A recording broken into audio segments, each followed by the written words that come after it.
તો મિત્રો તમે આગળના પાર્ટમાં જોયું છે કે આપણે હતા દુબઈ અને દુબઈથી મીટિંગ કરીને હવે આપણે જવાનું છે પાકિસ્તાન અને રાતે એક અર્જન્ટ કોલ આવ્યો એટલે આપણે નીકળવું પડ્યું તાત્કાલિક પાકિસ્તાન. તો મિત્રો રાતના 3 વાગી ગયા હતા અને આપણે અર્જન્ટ કોલ આવ્યો હતો એટલે આપણા માટે આવી ગયું હતું સ્પેશિયલ વિમાન અને આપણે વિમાનમાં બેસીને હવે જવાનું છે પાકિસ્તાન. અને પછી અંદર આવીને જોયું તો મસ્તીની સીટો હતી ને મને તો આવતી હતી ફૂલ ઊંઘ કેમ કે આ કોઈ મને હોવા નથી દીધો એટલે અહીંથી શાંતિથી હોઈ જવાનું છે આખી રાત.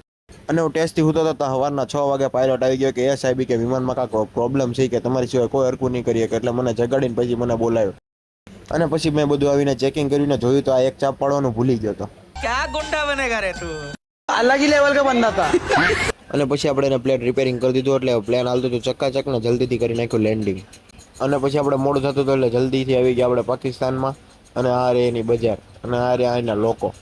અને પછી બજારમાં જઈને જોયું તો નાના નિશા છોકરા જતા હતા નિશાળે ભણવા અને આઈન પાયું તો આ લોકો ખાવાનું બનાવતા મેં કીધું લાવો તો થોડું ખવડાવો તો. અચ્છા હું ક્યાં ના પાડું. અને આપણે જોઈ લીધી રસ્તામાં ઘોડા ગાડી ના મારી આમ કોંદરો તો મેં કીધું હા હું જો જોઈ એમાં મેં ક્યાં તારું કઈક લઈ લીધું. અને પછી આપણને ખબર પડી કે પાકિસ્તાનમાં આવ્યો છે ગમન સાથલ તો આવી ગયા એના પ્રોગ્રામમાં આઈનું તો પબ્લિક કર્યું હતું ગમન સાથલ ગાંડું.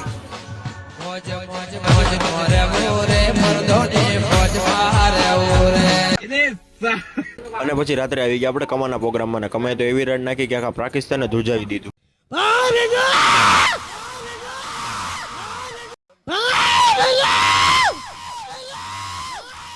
अलग ही लेवल का बंदा था.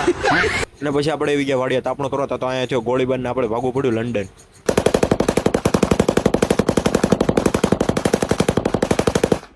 લંડનનો પાર્ટ જોવાનું ભૂલતા નહીં, લાઈવ ફોલો કરતા જાજો.